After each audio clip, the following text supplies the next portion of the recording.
Hello there, and welcome to another installment of Risk Unfiltered. And it's around risk, faith, finance, and insurance. A real interesting combination there. And to help us or to take us through this conversation is one Mrs. Cherisse Haynes. Cherisse Haynes, welcome to Risk Unfiltered. Thank you. Hi, it's a pleasure. Okay, so as we oftentimes speak, this is it's not scripted, it's a conversation. Yeah. And so we will go wherever the conversation goes. If I tend to go off target at times, it's probably intentional. Yeah. Because it is Risk Unfiltered. And so that's the denominator across all the conversations, all the topics. Yes. So why don't you tell the folks who actually is Mrs. Cherisse Haynes and from whence she came? All right. So again, my name is Cherisse Haynes and I am a financial advisor. You know, this is literally a new journey for me. Somehow it seems as though my road ahead seems pretty much bright. Thank God for that. But before I even became an advisor, I was a practicing businesswoman. Now, I still am a businesswoman. However, I am no longer in the industry that I was in before, which is the beauty industry. I previously owned 5 locations above Trinidad and Tobago, and I walked away from it all to become a financial advisor because I believe that persons can do exactly what I did in a short span of time. Interesting. So I guess the fact that you were, and you are still in the beauty industry is so actually, when I first thought about theming this conversation, the word fashion came in, yeah?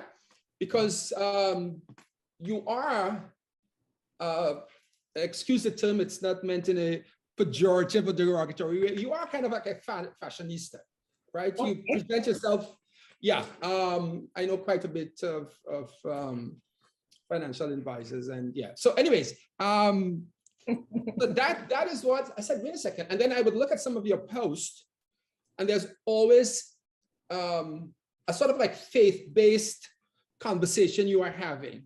Yeah. So before we get into the risk and finance space, from whence that came and how deep is it? That faith that drives you, that you articulate so well, and you align with your business or your finance suggestions, even quoting scriptures that are, you know, that are aligned with your recommendations. Okay, so it's pretty much very deep, very much so. I live by the word of God. You know, over the years, I've tried things on my own. I've tried figuring it out by myself and it didn't work.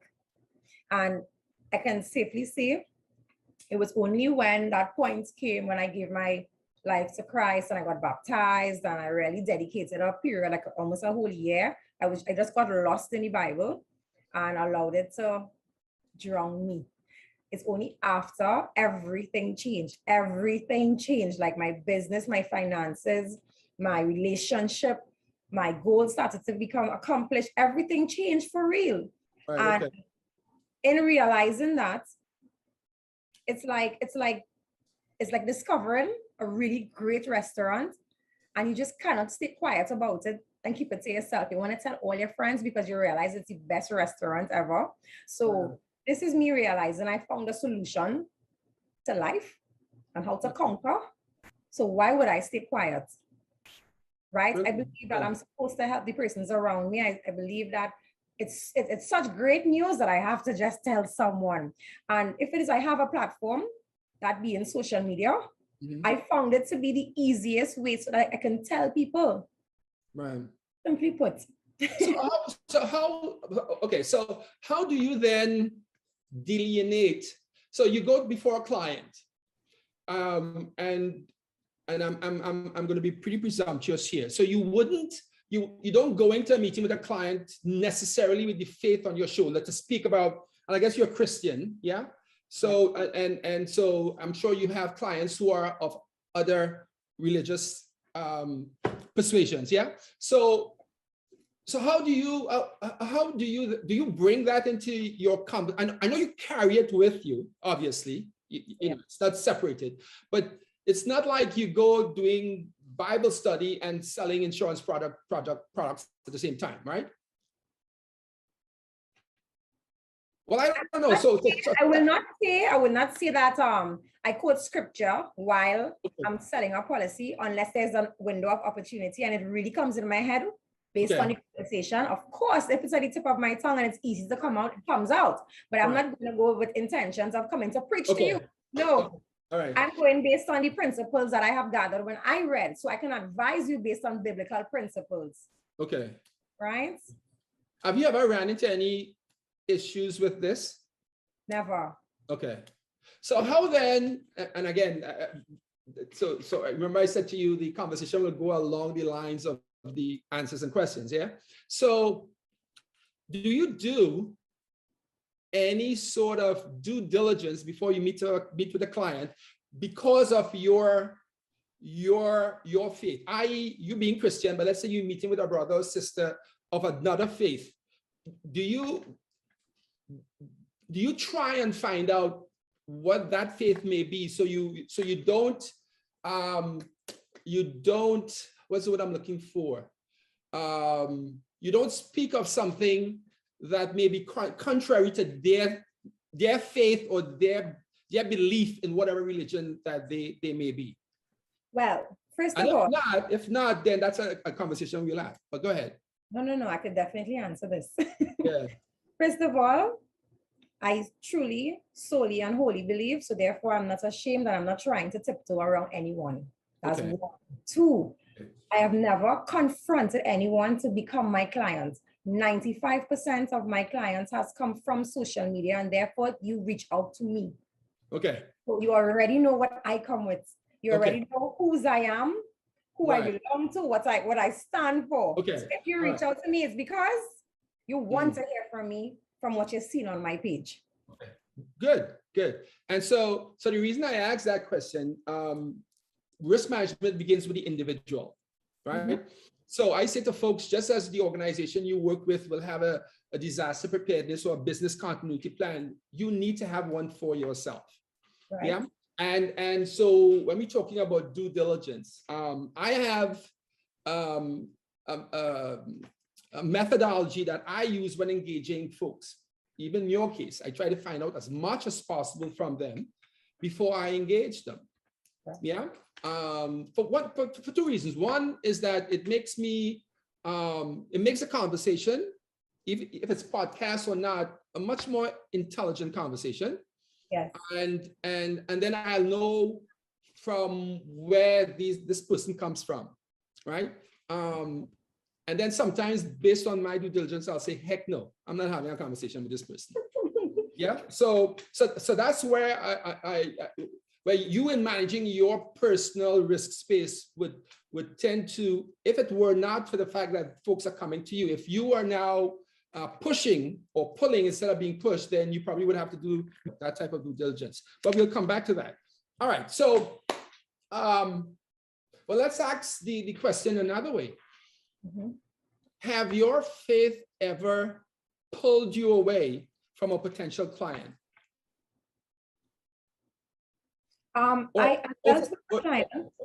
are times that you have to say, I need to, this may sound like an unfair question. There are times, given who is in front of you and the questions they may be asking, because of your faith, you would have to say, this is not for me. Talk to somebody else. No, never. Never. I trust God to send me my clients. Okay. All right. So my answer is no. Okay.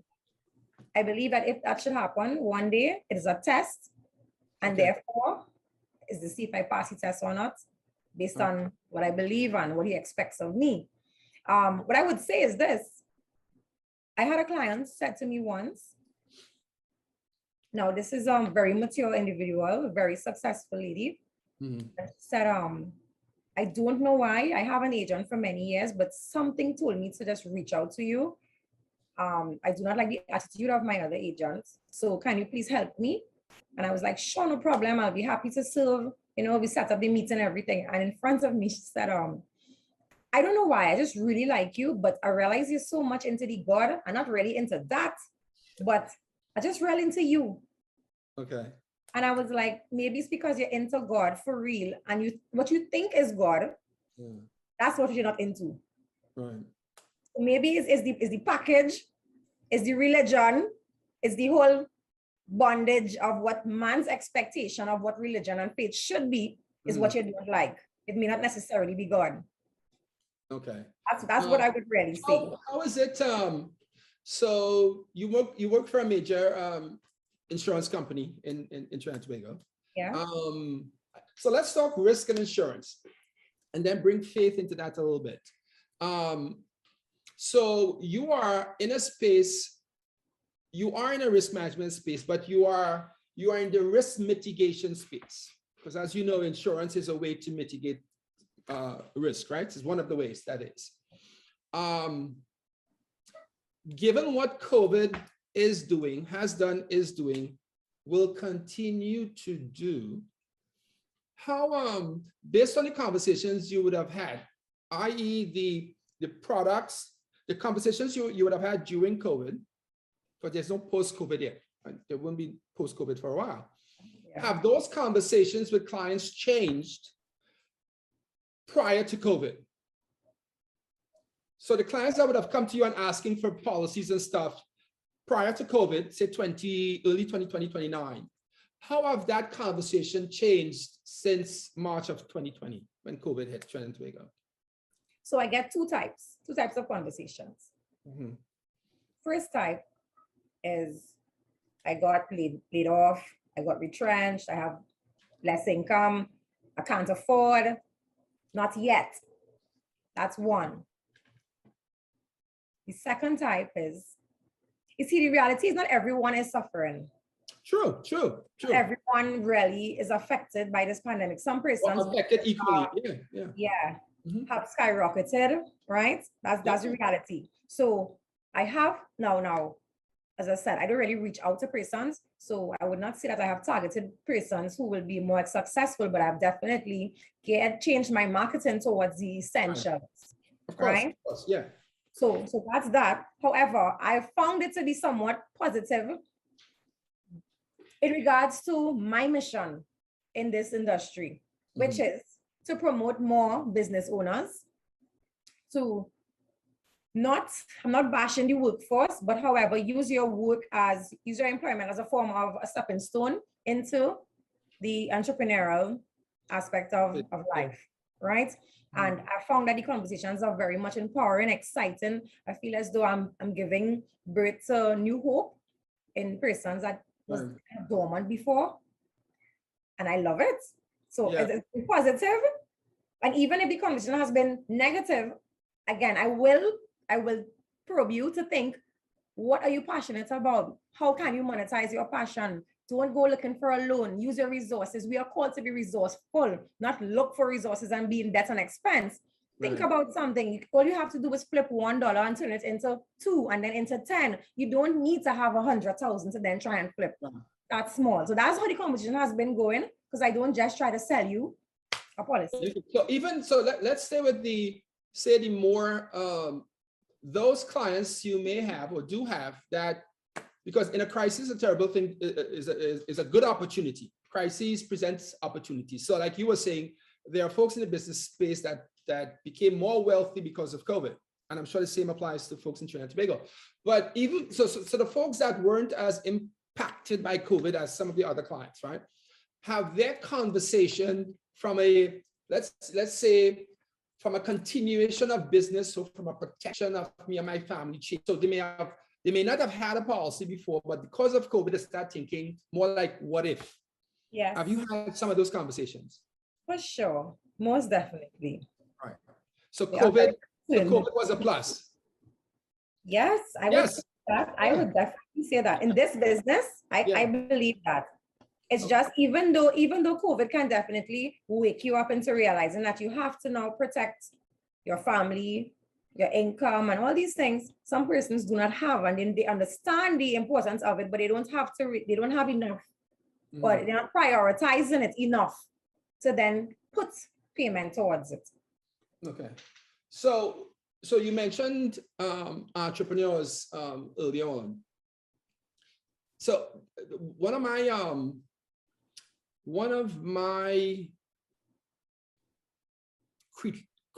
well, I don't want to call it a critique, but one of the problems I have with the entrepreneurial space in Trinidad and Tobago is, they talk about having these incubators to help folks, SMEs and others build up, but they teach them they figure once they teach them how to market their product, a bit of finance, that's about it, right? How to sell.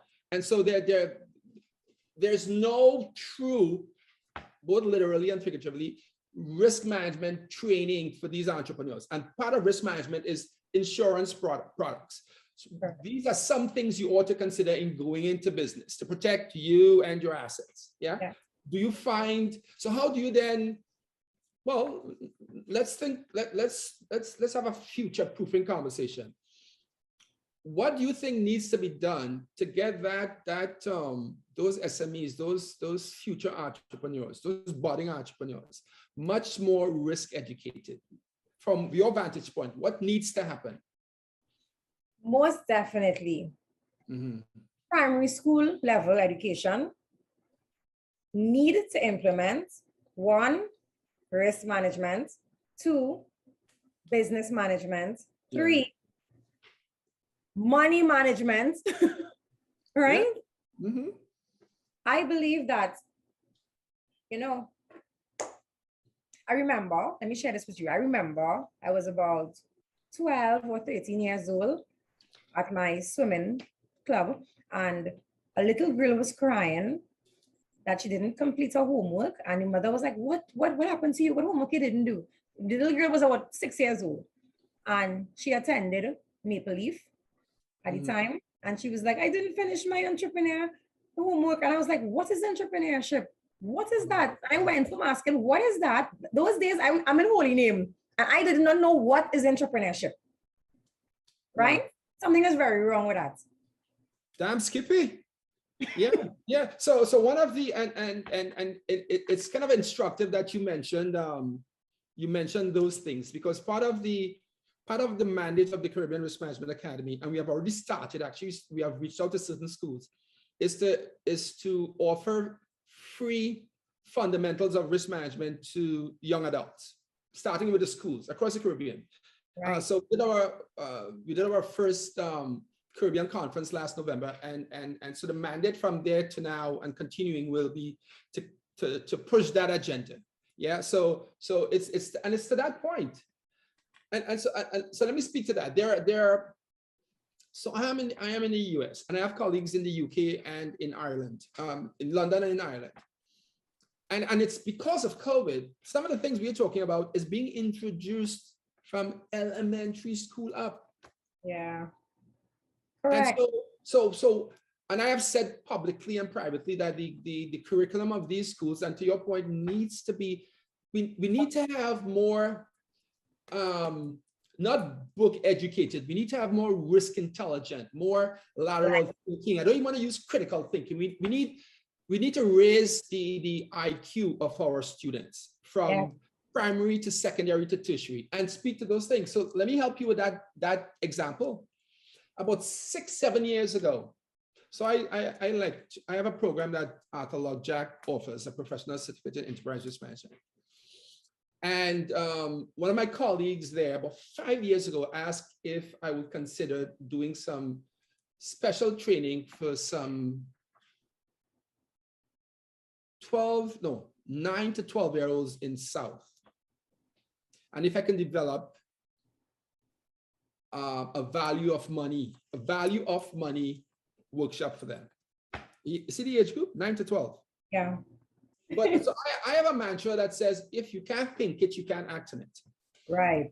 The leaders, be it political or academic or even at the institutional level, I don't think they're anywhere near the need to be informing, instructing, educating either themselves and both themselves and the student population in the conversations that we are having or will have. Right. And it's kind of sad commentary. So that's why I go back to the question. How do you then, in your space, with whatever resources you have intellectually, help entrepreneurs? What kind of conversations do you have, either existing or budding entrepreneurs? With regards to insurance? To managing their business. So that includes be it finance, insurance, risk, whatever you can contribute. Yeah. What I do when I realize that you have a business, an existing business, and it's generating income, I ask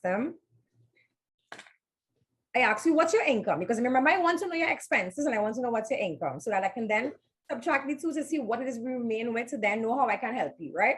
Okay. So if it is you have a job and you receive X amount of money and you have a business, I ask you how much money you make from your business. And when you answer me, I'm asking you, is that profits or is that sales?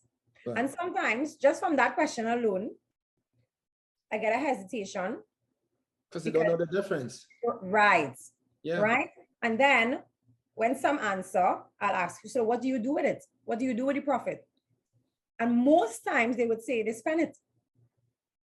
But if you are trying to grow a business, you cannot be spending your profits. You can't be spending that.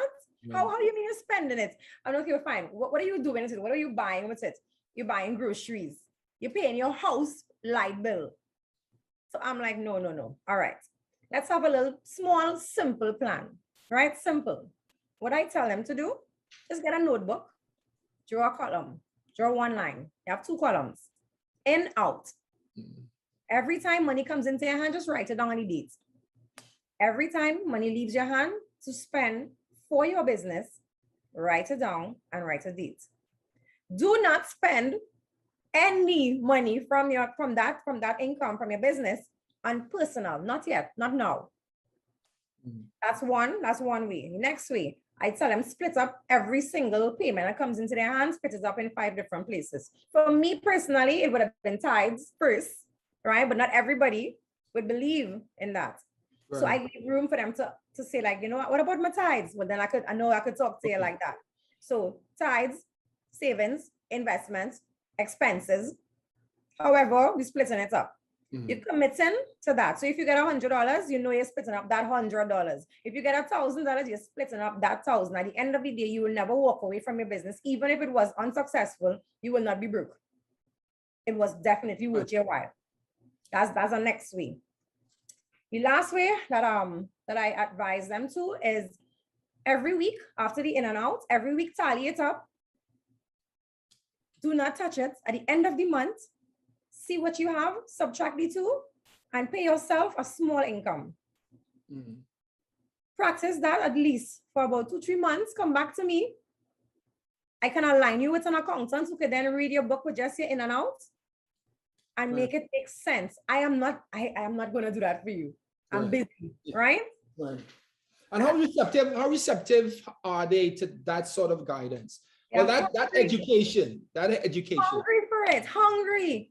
Right. So I'll ask you, and this is a rhetorical question. Why aren't they being exposed to that? All these boot camps or SMEs, incubators, the speak about. Why aren't that granularity of educating these guys not being taught? Why is that not part of that conversation?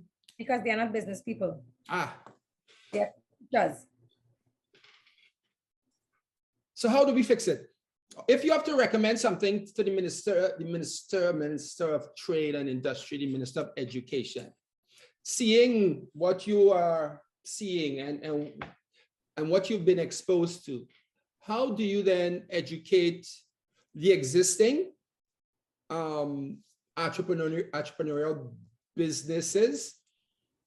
But let's work with them, because that's we'll deal with the kids on the back end. But how do you then have a more financially intelligent entrepreneur business owners in Trinidad and Tobago? What ought to be done? So they don't start opening a business because in the US here, I think the stats are about 58% of all small businesses fail within 6 months because everyone feels they could just open a business, to your point, make the money, spend it, and then continue. And that never, especially now, what COVID has done. So it's kind of interesting because when we talk about, and we'll come to that in a second, I think I read somewhere that close to 6,000 businesses may not open in one of your newspapers there. Okay. So how do you then prevent that? So this is a question for Mrs. Cherisse Haynes. What can you do as a much more financially intelligent person than probably most of your clients? How can you help prevent that level of failure going forward?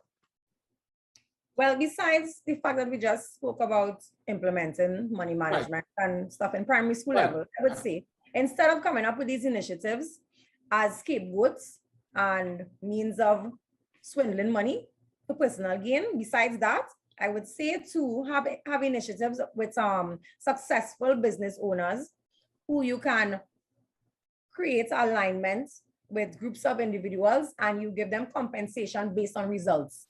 That's what I would say. Interesting. You know, I had a YouTube channel where I spoke about God. That's what I love. But now, I mean, I've stopped. But now, what God has been telling me to do is literally just go on YouTube, create videos from scratch, and teach business. Yeah. So like a regular principles of business, regular business management and marketing. Let me eat it up and say it in the simplest words, not to impress, but to understand. The lowest level all the way up.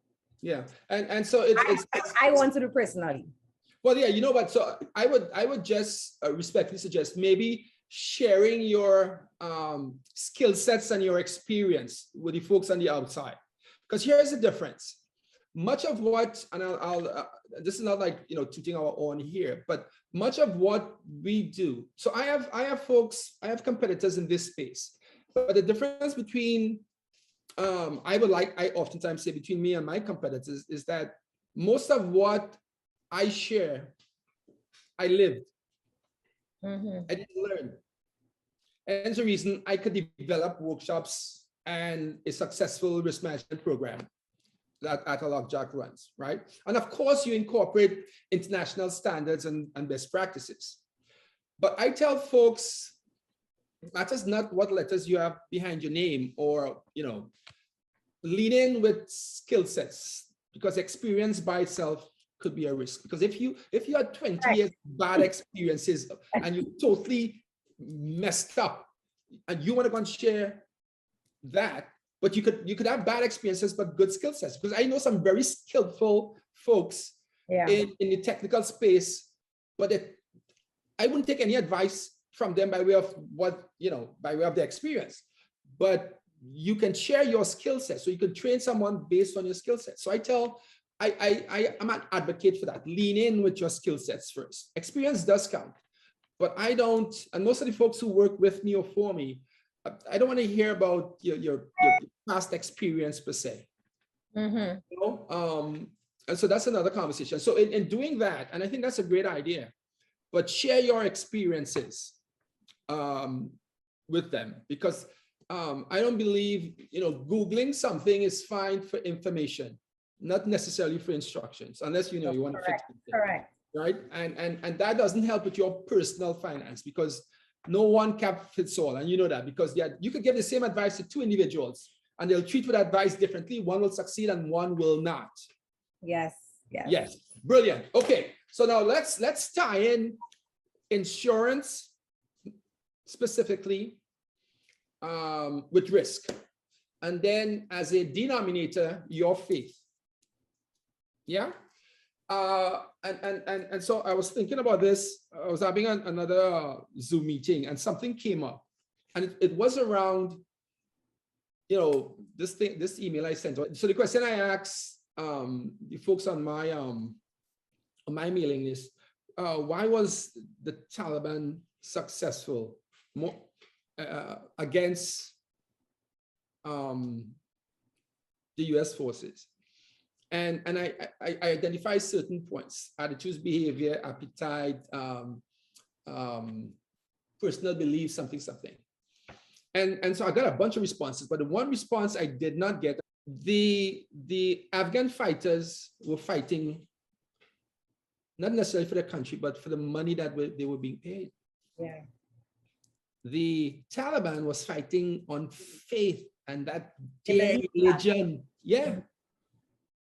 And so I'm actually giving the answer to that I haven't gotten so far. I got a lot of stuff, but that was one of the factors. That would have been my answer. I'm sorry? That would have been my answer. Yeah, because the Afghan soldiers just gave up. They just gave up. Some saying they weren't getting paid on time, and that, but it's not just for the US. This has been going on for many years with different armies. But we wouldn't get there. So faith and beliefs are driving. It is sometimes a key component to decision making. So let's tie those two words back into your space: decision making. One of the, if not the main, how should I put this? Risk management is critically important because it allows for better decision making. Yes. It does. Okay. But if you are a business person, and as you are a business person, and you have a strong faith and you're guided by that faith, are there times when they diverge, that your faith or your belief tells you one thing, but your business sense tells you something else? Yes. And okay, all right. So what do you do then at that point? Right. I love this question.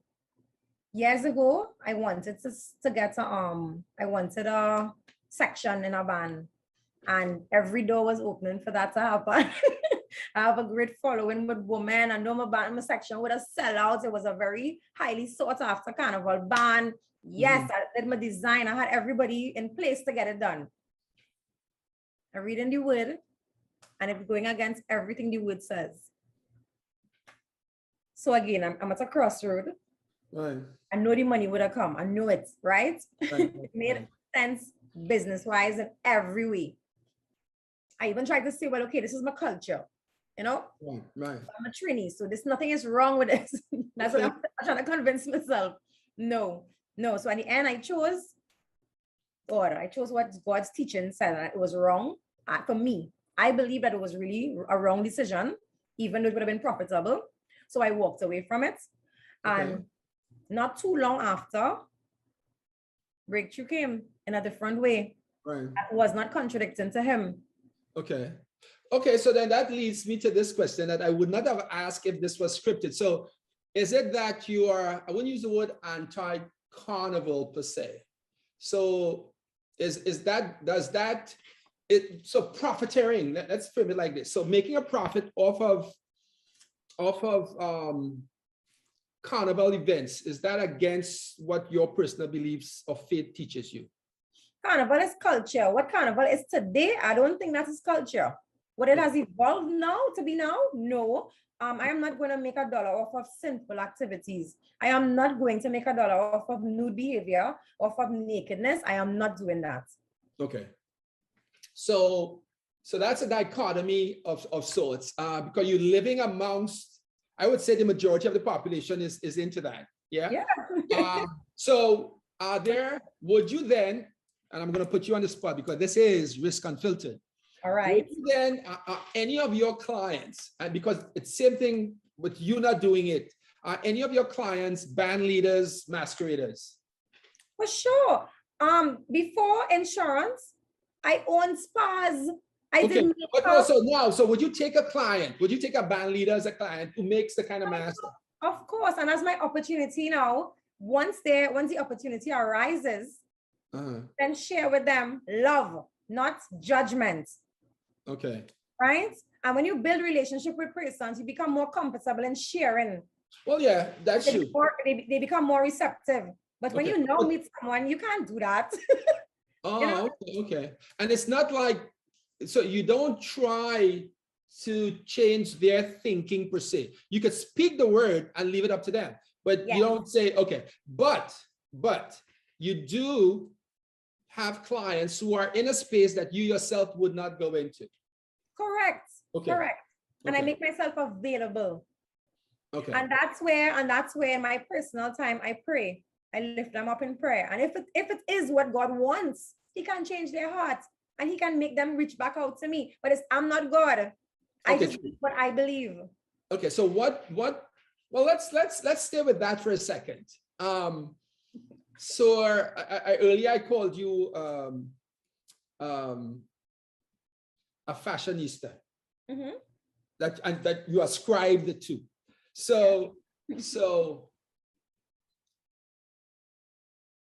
what? Let me step back for a second. What do you do for? How does Cherisse relax or do for fun or as a hobby that doesn't involve financial products or preaching the word? What do you do for you? Unless that is, of course, your fun thing. No, it isn't. Okay. I love to work out. I love to drink wine and play music. I love to paint. I'm into arts. Okay. Yeah, and I love to read books. That's pretty much it. I have some pretty good books that I'll recommend for you to use. Nice. Okay, so so let's take what you do to the next level.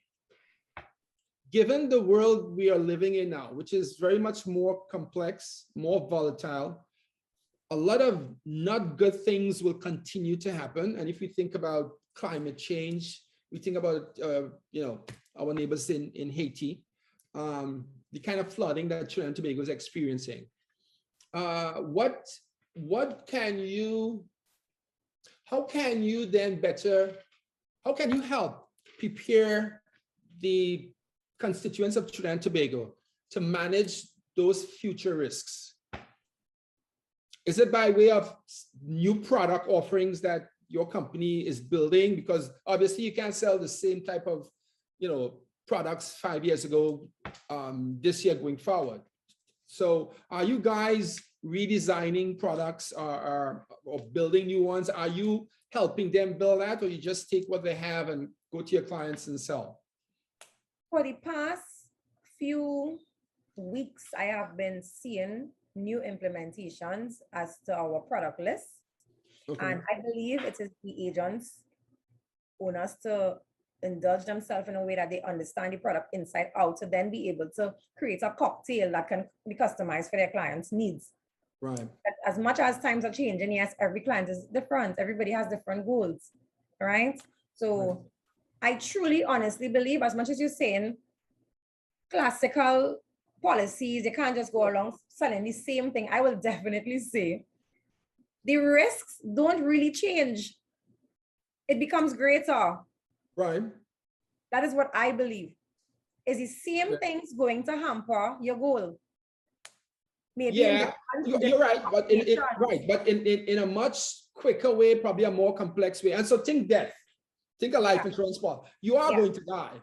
Yeah. But given the world as we know it, you may die a lot sooner than you may be thinking, that because life expectancy, especially now given COVID, 4 years for men as calculated right now, right? Yes. So yeah, you're right in that regard. Things are still, you still want to some investment products, but the type of investment. So do you also offer investment products? I do, but I don't necessarily think that investments combat risk in a big way unless you're speaking about inflation. Okay. I would more say the insurance policies. Like what? What type of insurance policy? So if I am considering being one of your clients, and I say to you, and let's make certain assumptions, I'm pretty well off, but I need some policies in Trinidad to help protect me and my business. And so my financial situation, and so we're working with certain and we're speaking hypothetically and theoretically. So given the environment that we are in now, as I said, consider these things: much more dynamic, much more volatile, a lot of uncertainty, even with businesses, because and so one of the things I say to folks, and I'm going over the place here for now, is that, so I was reading that BP is going to sell their thing to some other entity, British Petroleum. No one necessarily knows. The folks who they're merging with knows, but not Trinidad and Tobago currently don't know what will happen 4 or 5 years from now with that. And then you have, oil and gas is a diminishing return kind of product. So how do you help protect? How much preparation does Cherisse do? I'll use some words that my folks know: horizon scanning, which is looking so far outside of Trinidad and Tobago, because when we talk about external risks, the things that the negative or even good things that are happening outside will impact Trinidad and Tobago. Yes. So how much of an outward looking assessment do you do to be able to guide your, so I'll call it horizon scanning. You look what's happening in the world, and not just, you cannot be singularly focused on just what is happening within Trinidad and Tobago, because Trinidad and Tobago is not self-determining, even in its most the number one GDP product they have in oil and gas, because it depends on what it's selling for. So do you take those things in consideration when you're meeting with clients? Do you do that deep dive? First thing I need to know to then be able to reach to there is to find out what you ultimately want. Okay. You must, they can't even measure risk unless you have an objective. You have what you want to do. So and you will notice. So the definition of risk that I aligned my work with is an ISO standard called the effect of uncertainty on achieving objective. Right. So basically, it begs the question. You're opening a business. You want it profitable in 2.5 years. What do you not know that could impact on you achieving that business? Right. So the reason why I said it's not going to change, it just gets more intense or it lessens, is the same things over and over is what is going to affect you from accomplishing what you want to accomplish. So, okay, you tell me you want to be rich, you want a house, you want a car, you want whatever you want. What is going to hamper you from getting to that point? Right. Well, you could do. That's for damn sure. Right? No, right. Yeah. I was going to say you will die, but you could die before you actually go. Right. You can die naturally, but that's not even what I'm talking about. I'm talking about your goals. Right. What could happen to stop you from achieving that goal? You can die. How? I don't know. It's not even that I'm asking. You can die. Right. That's one. Two, you can get sick. Yeah. If you get sick, you're not studying your goal anymore. You're studying Dr. Bills. You're studying to live. Right? So again, it could be real sickness in a crazy way where your skin falling off, whatever. Or you can be like subtly sick where you have cancer or something and you're not seeing it on the outside, but you're suffering inside. The point is it's expensive. So therefore, your funds that you really want to be pumping into your business and your goals, no, it's not going to happen anymore. What else could happen? You can become disabled. How are you going to execute all your big plans and you can't even move? Not even your plans. How are you even going to eat? How are you even going to just basic needs? How are you going to pay a light bill? Right? So it's the same to me. It is the same hazards really. And on top of that, oh gosh, you can get old. You can be still chasing the same dream. It never happened. And you're still thinking, don't worry, one day I will start to save when I finally make my big lump sum. No. So there's 4 main hazards really. 4 main risks. That could affect you from achieving your goals. And that is what I will tell them, listen, ultimately, I want to help you achieve your goal. I want you to go on the next level. I want to grow your money, everything, but we need to do it smart. We need to at least protect you from what could happen to stop all those plans. Therefore, you get a core. I will build something that is literally strengthens your core, strengthens your foundation so you can start to build now. However long that takes, at least you know if something happened, you're fine. You don't hit rock bottom and start from scratch because that is the worst thing that could possibly happen to you. So when you have these types of you sell well. I must say that to you. And you're very you're articulate with it, but it's coming from a good space. So you're not a salesperson. Oh, You're not just selling. I oftentimes tell folks this, my grandmother once said, I have the gift of discernment. It didn't work for one relationship, but that's a different story. But I didn't do a good due diligence. But how do folks now receive that which you are offering to them? I believe they didn't know. I believe it's not common knowledge. It's not.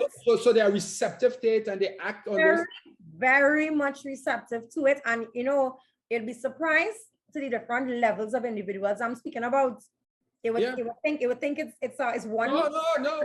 Some of the most intelligent, wealthiest folks I know, and I'm seeing one right now that was a client of mine. And you would think, but no, if you can't think it, you can't act on it, Yeah. If you don't think it, or if you believe that all is well, right? And so sometimes something happens from the outside, or probably even from the inside, that jolts you to say, okay, yeah, we were successful before without this, but we cannot continue to be successful without this. And they can't. It's too, people talk about this VUCA world, volatile, uncertain, complex, and ambiguous, but it's much more than, it's like VUCA on steroids.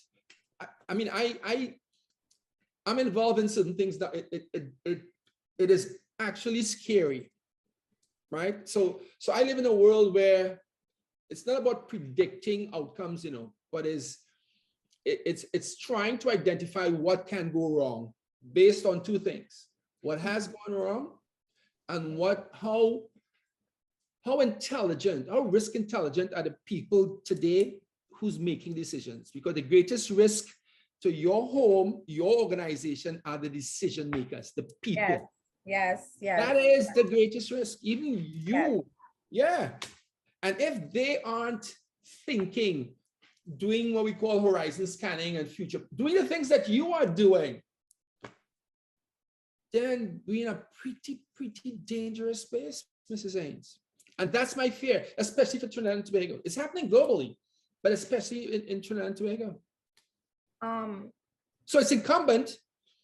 So when you mentioned doing something on a YouTube channel, and that's brilliant. But again, don't do textbook.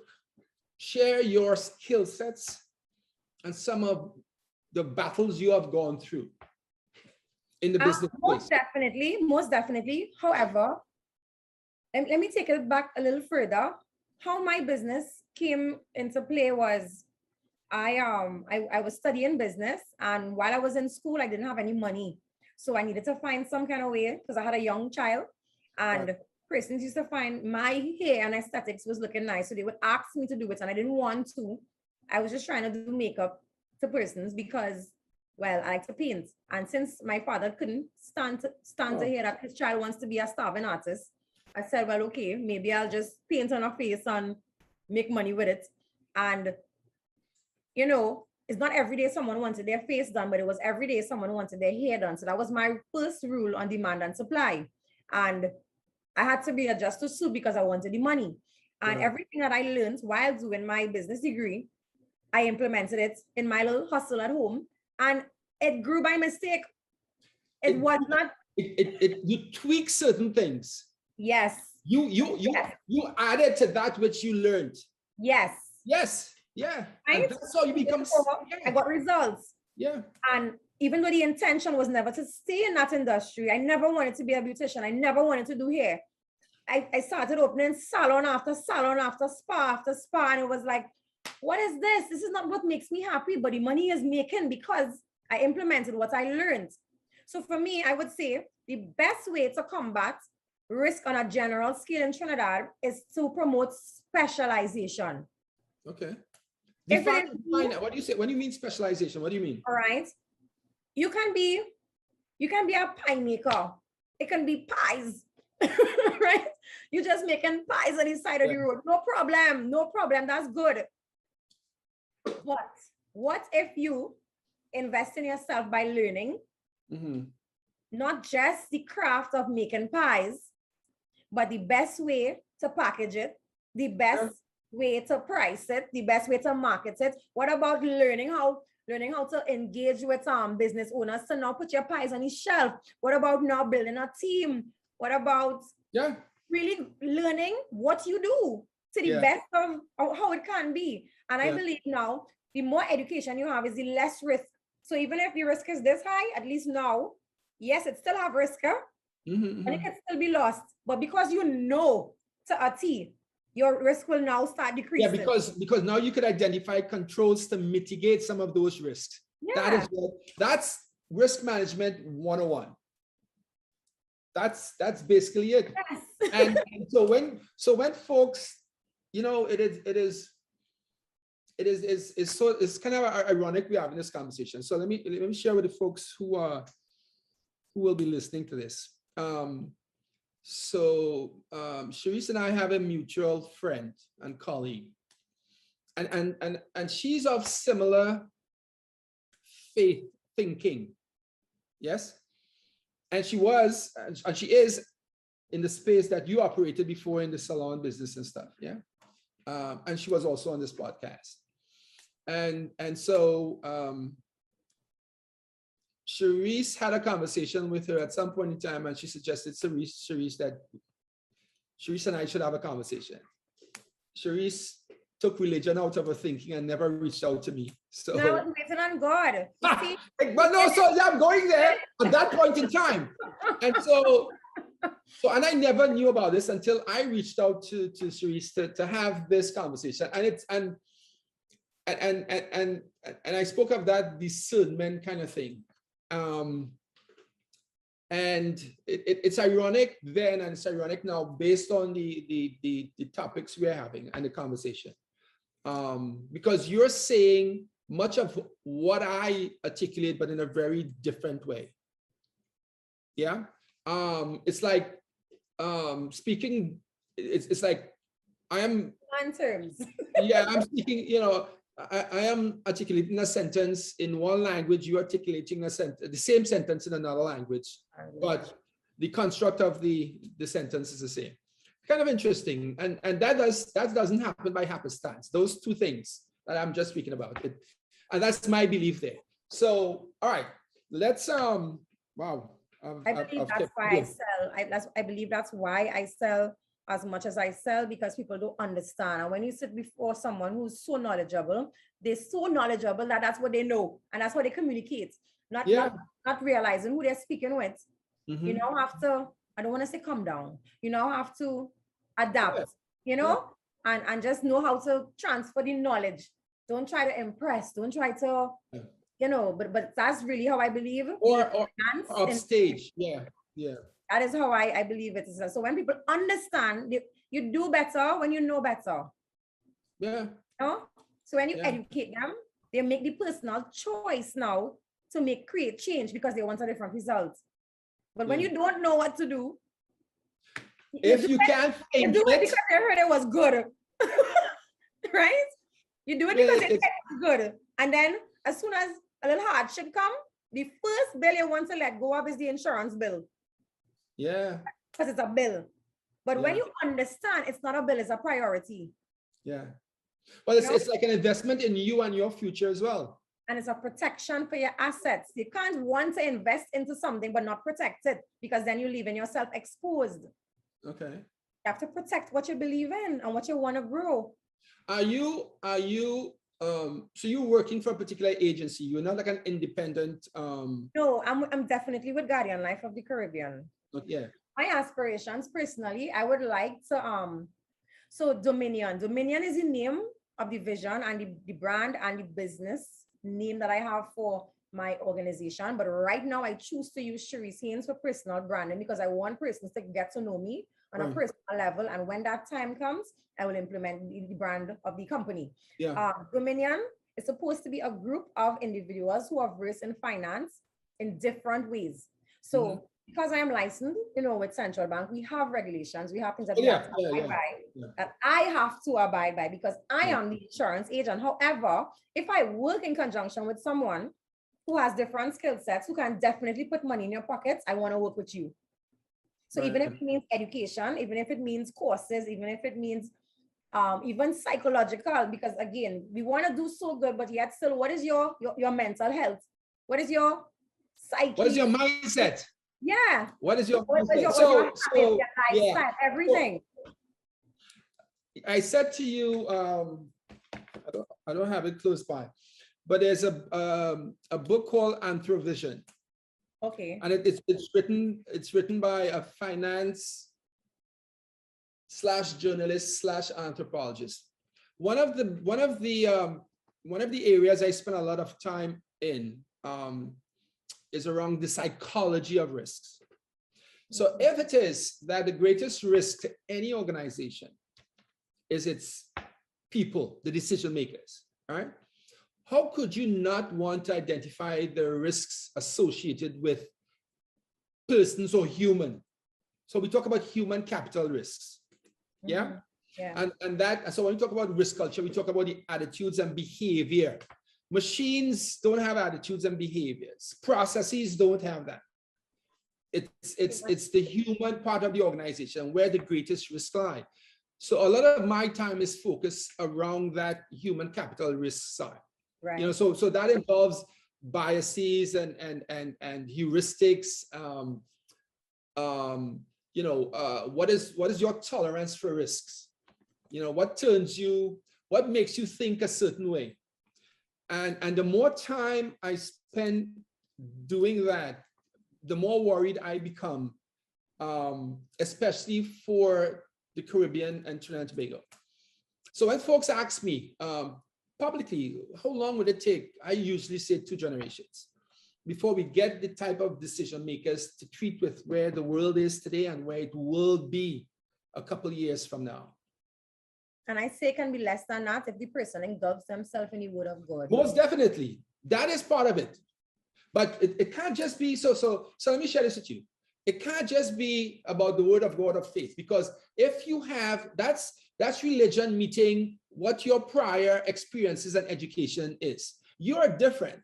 You have that religion and that faith, but you are educated in the now. Because I seek the knowledge. No. But you have to do that. But most folks won't do that because they think they are as good as it gets. I have 3 degrees. Listen, I'm not telling you something I've not lived or experienced. Yeah, I know what you're saying. Yeah. I have lived this with most, even up here, and it happens in most countries as well, because they have lived.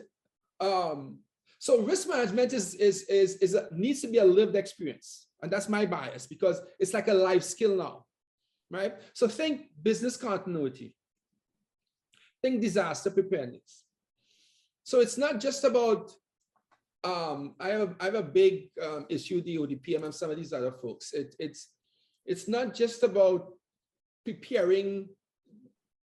Well, let's not go down that road because I love to evangelize and we'll go too far. We'll talk about that the next time. What I want to interject and tell you is, you see, it may seem fickle to say the word of God, but you see, the main teaching, the main command of the Bible is to lose yourself in the word and let it renew your mind. And once your mind starts being renewed and you start being in obedience to what the word of God is saying, it's going to tell you to be humble. It's going to tell you to seek knowledge. It's going to tell you to embrace wisdom. It's going to literally give you the straight speaking instructions on what to do to please God. But when you do it, you actually become an individual who can now operate differently in business and decision making and all these things as well. I know it might be kind of crazy to understand. Oh, well, no, but there are exceptions to that, because I know folks who are, I will call. People don't have the ability to really break down the literature and understand. Well, let's pray for more of that. That our leaders are guided, but there's much work to be done. The ultimate goal is to end up in Parliament, but. Oh, good. Because yeah, that's where it's a strong desire. I believe I can implement change. I believe like it genuinely can implement change. But again, One day at a time. One day at a time. I trust his part. We'll see. If it is so it is written, so shall it be done. Yes. Yes. So Cherisse Haynes, Mrs. as I was corrected. I have to sincerely thank you for taking the time to chat with us. I mean, we could go on for another hour or so. This has been most interesting, most instructive. Yeah. What resonated with me is people, the disconnect between managing business and managing risk, and it's one of the same. Yeah, yeah. You know? Yeah. So I'm very glad that you'll underscore that for the listeners. Yeah. But that's good. So, Cherisse Haynes, what parting words you have for us and for those who will be listening to this? From both from the faith-based Cherisse and the financial advisor Cherisse. I was just gonna answer Cherisse, you know. Just regular Cherisse. No, I have my head all over the place. Yeah, that's what I do. Yeah, yeah. Okay. I would say faith from Faith Cherisse. Right. I would say more than ever right now, because of the world today, it is of dire importance to build a relationship with God. I don't promote religion at all. I promote relationship with God. We need to align ourselves more. We need to hear from him more, because that's the only way we can be navigated through the madness in the world right now today. So that's what I would say. If you have not been doing it, start cultivating it. If you have not been spending alone time with God, start doing it more. Do what you need to do. Everything else will follow. You're never wasting time when you're spending time with God. That's what I would say from Faith Cherisse. Finance, Cherisse, what would I say? My number. But share your number, share your contact details. You know, yes, for real, finance based, because you see, I can't give you a one-liner for finance. Right. I would say for finance, my content each morning is dedicated to that. Finance and faith in one, sometimes finance alone, sometimes faith alone. I would say to follow me, because the messages that I put out there, I know it is messages directly from God. Yeah. Sometimes I do not want to post what I post. And I quarrel for a while and say, well, why are you making me post this? Why? Oh gosh. And I just have to be obedient, because I feel as though I'm in the wilderness if I don't obey. So I put it out there. Okay, okay. So for finance, I would say to you guys, my name is Cherisse Haynes. Follow me on Facebook, on Instagram, Cherisse Haynes. That's my handle. Yeah.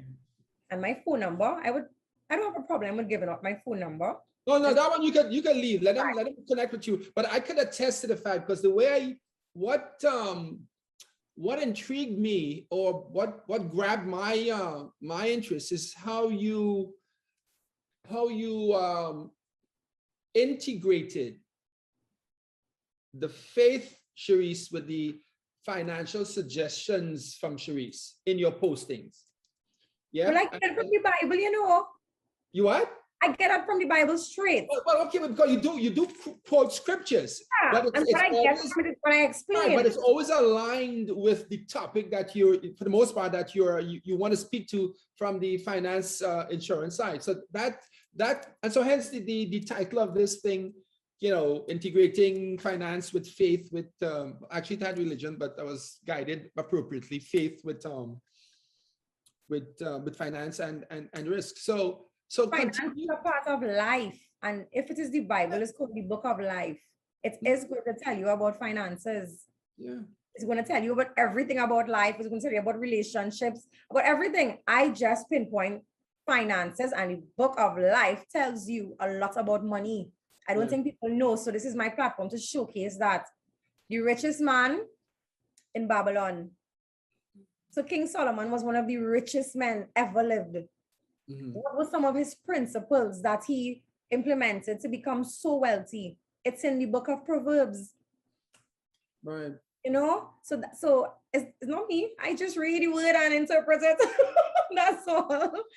Well, you do a good job of that. So congratulations. And that's why this is my final question. This is kind of like personalizing the relationship here. Your significant other, your husband, how does he treat with these conversations and the information you're putting out there and the time you need to spend on both sides? Is that a good thing? That's two totally different questions. Because the first part, he is all for it. He loves it. He loves his woman of God. He's a man of God. He's totally Brilliant. mesmerized by my transformation. He loves how I love the word. I love literature and the whole. He knows that's my thing. Okay, And he great. will never hamper that because he understands that he himself could be penalized from God. So he's not going to stop Yeah, you that. know what? He reminds me, you have your work to do. As you said that, my mom used to tell me, I remember I was at my first job on Wall Street, and I called her. I said, Mom, there's this I think it was a VP giving. She said, Ken, read Psalm 1. That's all. She had either a proverb or a psalm for any occasion, Yes. good or bad. Yes. And I'll never forget that. Well, you reminded me by that. Okay. One of the positives out of these conversations that some of the folks who are who I would have spoken with on the podcast, not some actually, I think there's only one or two, who we have conversations with about bringing into our space. Yeah. And to expand our offerings as an academy, so we have the Caribbean Risk Management Academy, and there's the Trinidad and Tobago Risk Management Institute. Yeah. So we are, especially if I can speak for myself, I'm always looking for something different because I am not all things to everyone. So thank you again, Mrs. Cherisse Haynes. Go forth and multiply the information, and we will we'll talk again soon. It was a pleasure. Thank you so much All right. for the opportunity.